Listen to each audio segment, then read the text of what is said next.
Hi, my name is Mallory, and I'm coming in from Bright& Co. Hey, how's it going? Going well.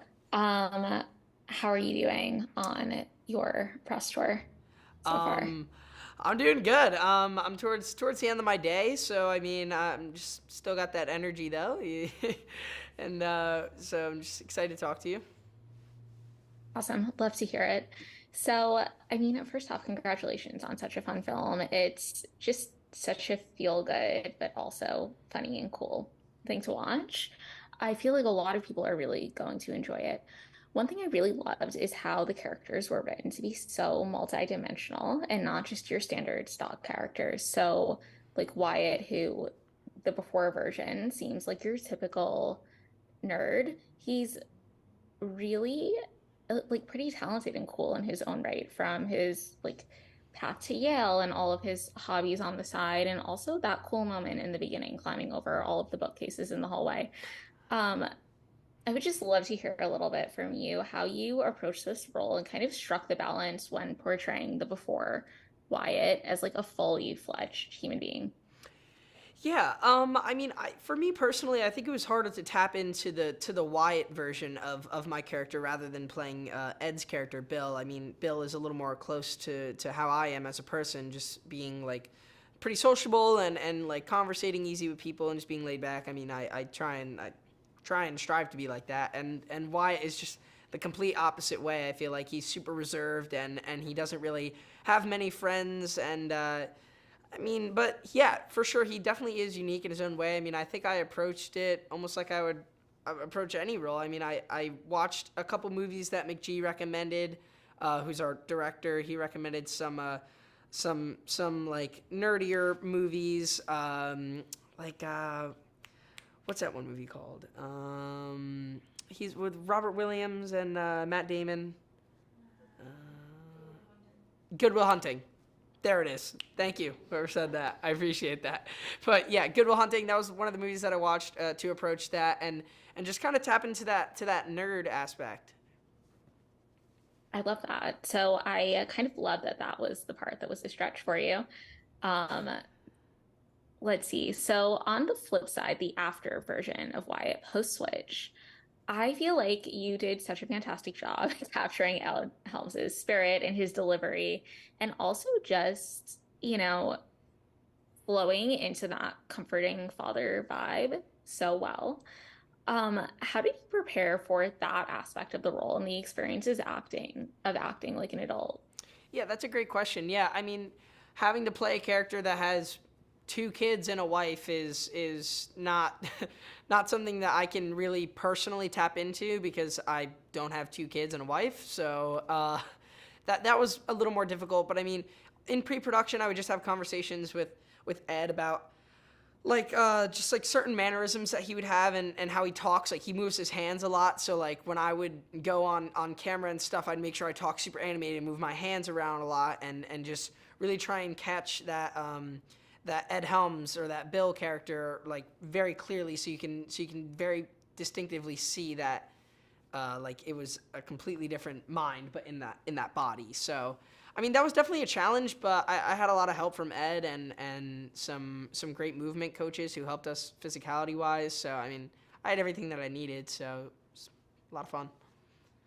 That's awesome. I mean, it really came through so naturally. Like, was there actually a switch here that was happening? Yeah, yeah. Um, let's see. So, just overall, the movie is so funny and it's such great casting all around from Jennifer Garner to Emma Myers and Yeah. Ed, of course.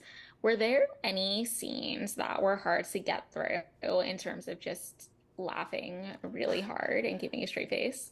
Yeah, there's this one scene that I did that I remember pretty vividly, and it was Ed's birthday, and it was like the last shot of the night. It was the martini, and like everyone was just trying to go home. It was like a Friday, like no one was trying to be there like at all, and and we were on this last line, and McGee, who's our director, just gave me like a wild line to throw out there because he would do that, and the line like made me laugh. I can't remember what it is. I was trying to think of it earlier, but I had to say this line and I could not get it out. Like I couldn't get it out without laughing. And then we'd have to be like, I'm sorry, restart. And like I'd try and like bite my cheeks and I was like scratching my fingers up, like just trying to like hold it in. I couldn't. And at the end of the day, they just like said cut and they're like, we got pieces, we'll just move on. Like and I was like, whatever. Like, but that was definitely a time where I had the giggles and it was bad.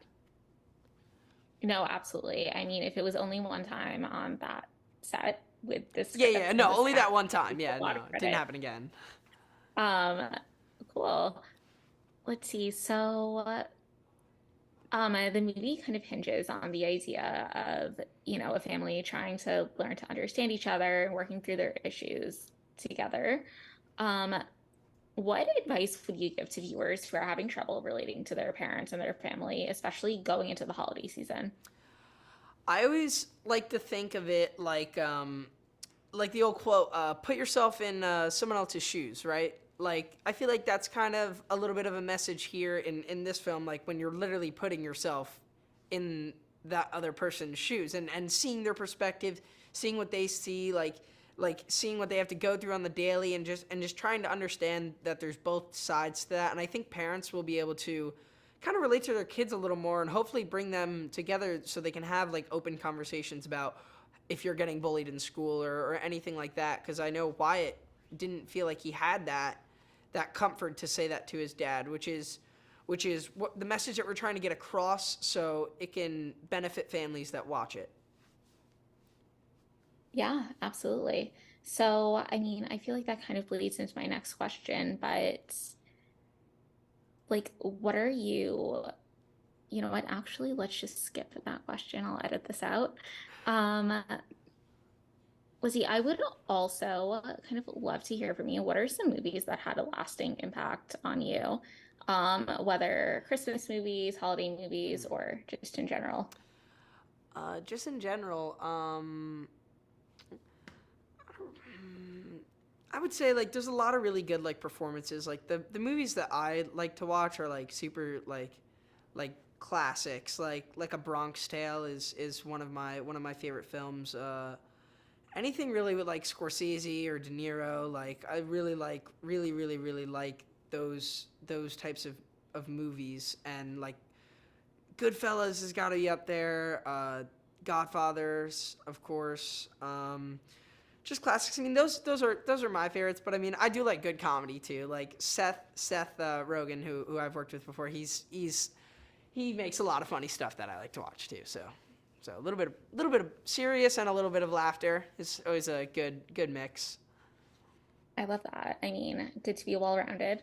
Yeah. Um, let's see. So, my last question for you, I would love to hear any hot takes or unpopular opinions that you have about the holiday season and Christmas and this fun time of year. Hot takes. Artificial Christmas trees are better than real Christmas trees. That's what I would say.